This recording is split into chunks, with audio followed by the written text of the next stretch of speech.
Greetings. We're going to be talking more about categorical logic and specifically what we can do with syllogisms.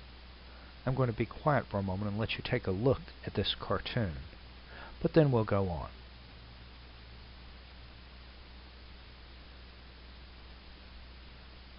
Have you got that?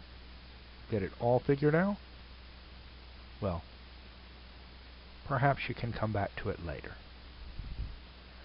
In any case, what we're going to be doing is we're going to be putting together some of the pieces that we've seen so far with categorical statements and immediate inferences. And we're going to see a little bit more about what can be done with them.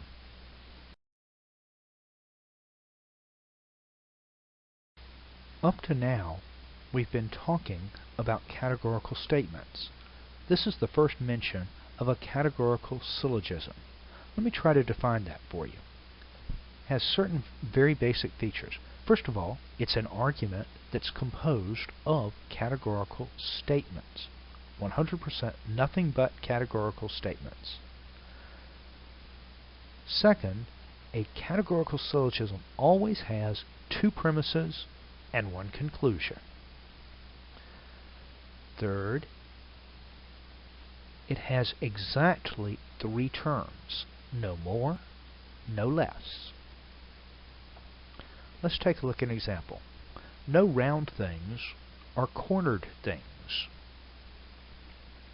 All basketballs are round things. So, no basketballs are cornered things. Notice the terms that I've got in bold. There's round things, cornered things, basketballs. That's it. Those are all the terms there are. Those three. Round things, cornered things, and basketballs. Over here we have a basketball with corners. Or maybe not. In any case, let's go on a little bit.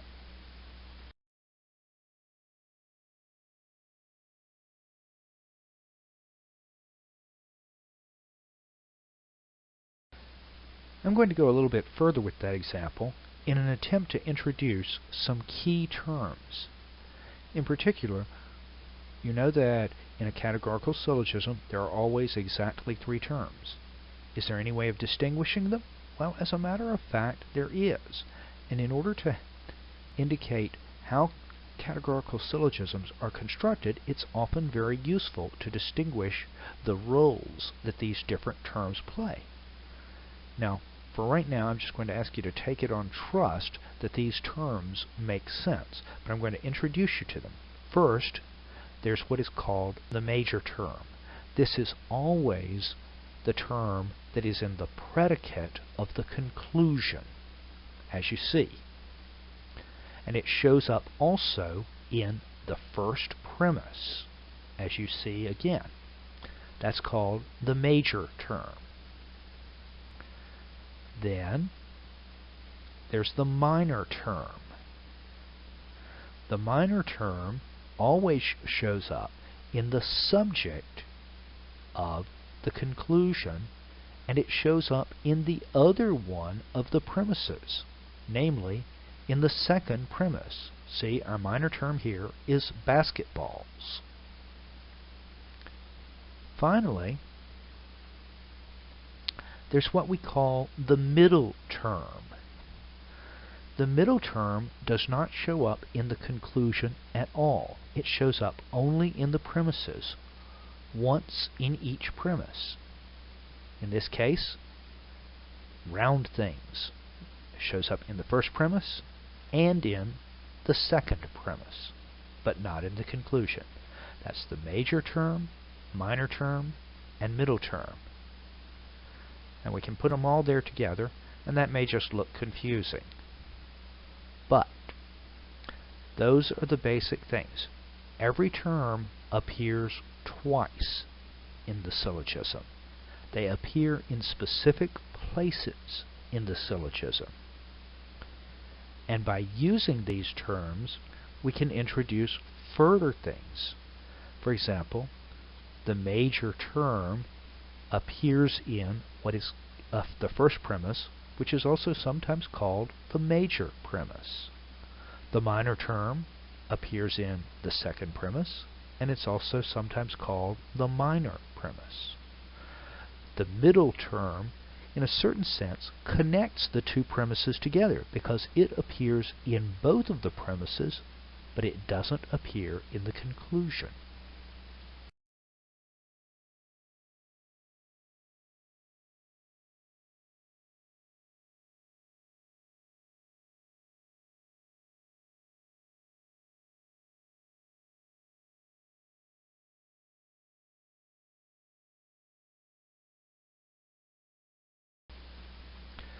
Now, let's go a little bit further and talk about standard form for a categorical syllogism. In a way, this is just an expansion of something that you've already seen. We've already talked about what standard form is for a premise or for a categorical statement. Well, a categorical syllogism is in standard form when certain conditions are met. And it's these four conditions. First, the premises and the conclusion are themselves categorical statements in standard form. Second, the first premise contains the major term. The second premise contains the minor term. And finally, the conclusion is stated last. If you put arguments, if you put categorical syllogisms into standard form, it'll be easier to work with them in other ways. Now you might wonder, why is this important? Why is it important to know this or understand this stuff about major premise, minor premise, standard form, and all the rest? Well, the answer is there's a lot of structure here, and you can build on this and build very complete system of logic. Given that you've got all this structure, there's a lot that you can. We're going to go a little bit further. We're going to introduce the idea of moods. The mood of a syllogism is determined by the order of the statements in it. Take a look at this. If you have it in standard form, then you can label it. Now this is the way we do it. Oops, what's that? Perhaps it's an anteater. Anyhow, try this. All anteaters are things that eat ants. Now what kind of statement is that? If you said it's an A statement, you're right. Okay, first premise. All anteaters are things that eat ants. Let's try another one. Some anteaters are mammals. What kind of statement is that? If you said it was an I statement, you're right again. And then we get a conclusion from it. So, some mammals are things that eat ants. And that is another I statement. See what we've done? We've got an A statement, an I statement, and another I statement. And that gives us a mood of A-I-I. Don't read that as all. It's not A-L-L. It's A-I-I. That's the mood. It's A-I-I.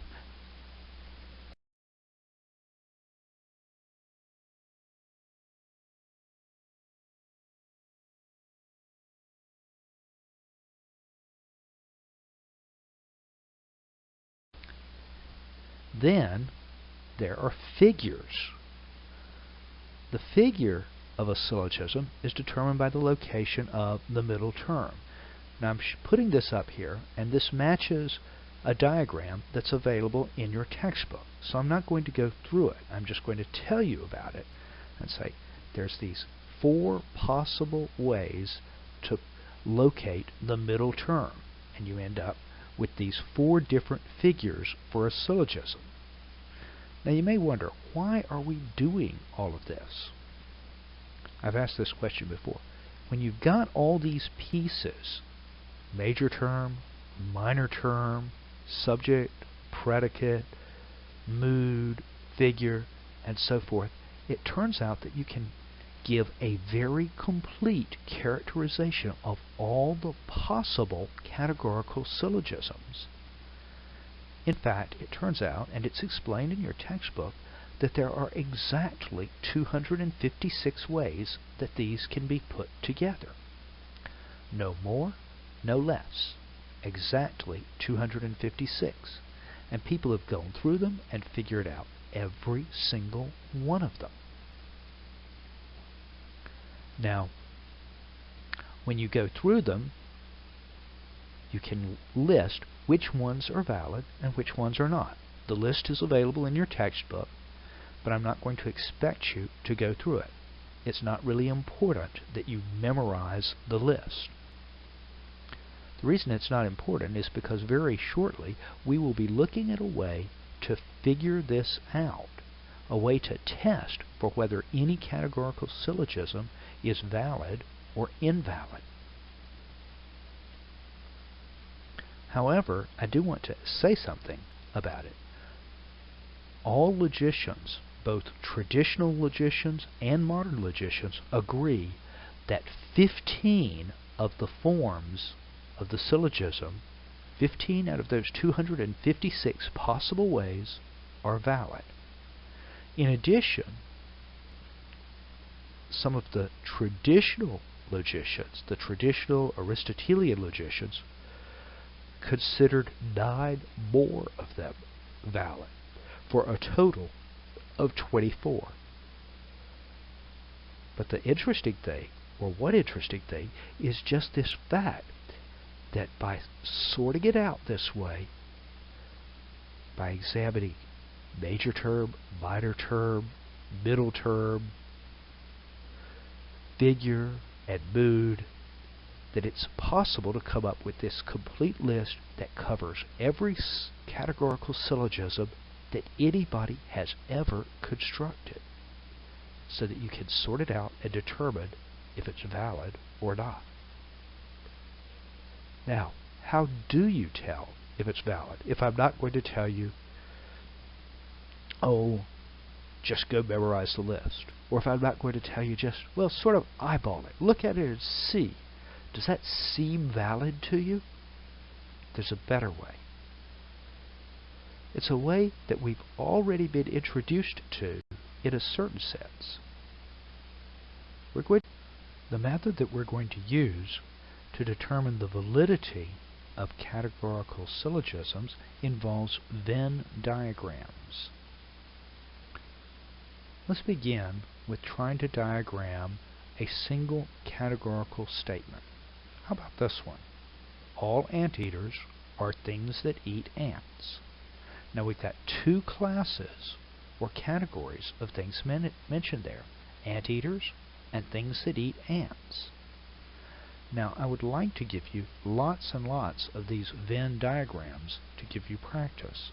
However, that's very difficult to represent in a PowerPoint, so I'm going to have to refer you to the examples mostly in the book, or there are also examples available through the textbook website on a section on how to create your own Venn diagram. And I've also put a notice about that up on the discussion board. However, let's try a little bit. Let's go a little ways in that direction. We want to represent both anteaters and things that eat ants. Let's start with the anteaters. We have a circle to represent anteaters. That's supposed to cover all the anteaters that there are. They're represented by what's inside that circle. We also want to bring in things that eat ants. And we have a circle for that too. And presumably there's some kind of an overlap there. Now, normally, if we were doing a regular Venn diagram, what we would do is we would mark or shade this in various ways to indicate exactly how they overlap and what fits where. Unfortunately, since PowerPoint is so resistant to doing good Venn diagrams, I'm going to limit myself to doing something a little bit simpler. I'm going to put numbers in there to represent these different regions, 1, 2, and 3. So when we look at that sentence, and we say, all anteaters are things that eat ants, are there any anteaters that are represented by the space that's marked with a 3? Well, no, it doesn't seem like it. It seems like all the anteaters are included in the circle representing anteaters, and that doesn't overlap with section 3 over here. On the other hand, is there anything that eats ants that's represented in section 1? And the answer, no. So you don't want section 1 either. What you want is, you just want this overlap, where anteaters overlaps with things that eat ants.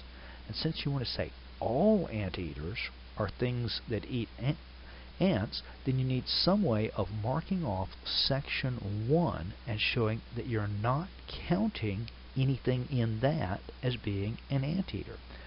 Now, the traditional way, or the conventional way to do that in logic, is you shade it.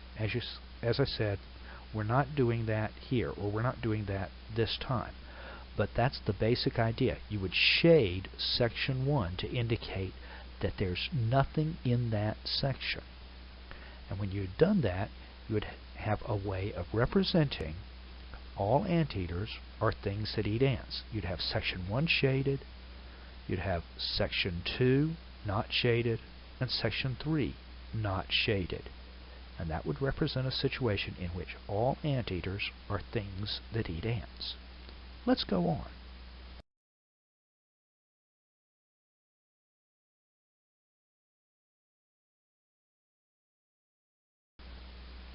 Let's try to diagram a complete categorical syllogism. I borrowed this from the textbook website. Sorry if it's not a very interesting syllogism. No bland things are crunchy things. Some apples are crunchy things. Some apples are not bland things. So we have a syllogism here.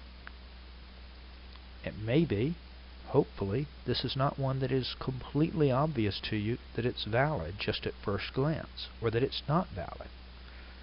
Anyhow, when you're trying to diagram a categorical syllogism, remember you've got 3 terms. And so, you'll want 3 circles to represent those 3 terms. Now what can you do with that? Let's go on and try to take it apart and go through it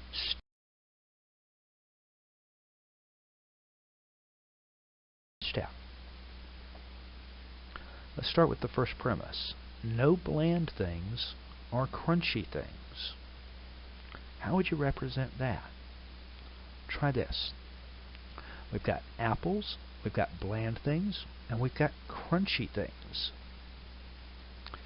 Apples, why are apples in there? Because we'll use them later.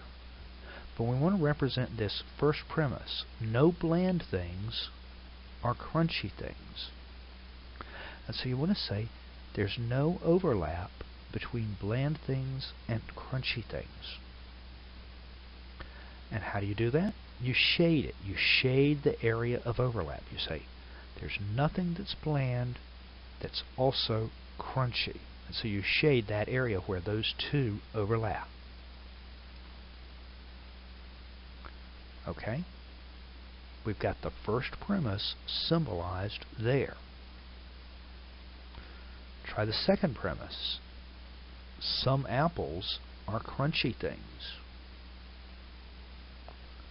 Now this is a little bit trickier. We want to say some apples, not all, not none, are crunchy things. The way we do that, or the conventional way to do that, is we put a mark in a section to indicate that there's at least one there. Usually an X mark. And so you get something that looks like this.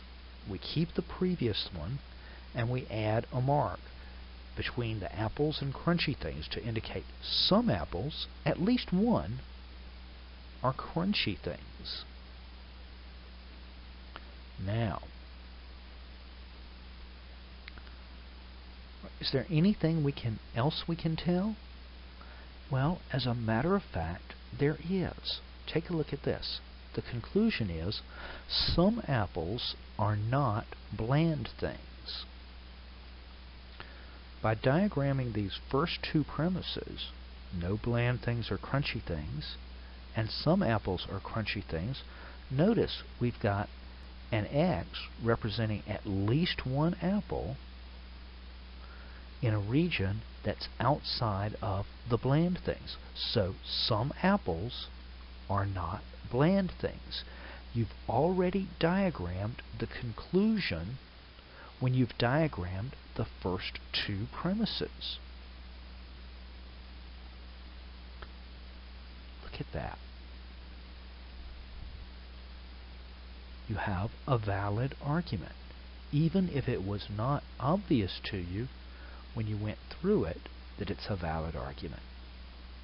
That is a valid argument, and you've shown it by drawing these Venn diagrams, which enables you to see that the conclusion has to be true if the premises are. Now, what you need to do now is not something that I can very much tell you how to do. What you need to do now is practice. You need to get familiar with these tools. Get familiar with the way to use categorical syllogisms and the way to use these Venn diagrams in order to work with them, in order to figure them out, in order to test them for whether they're valid or not valid. We'll be seeing you soon.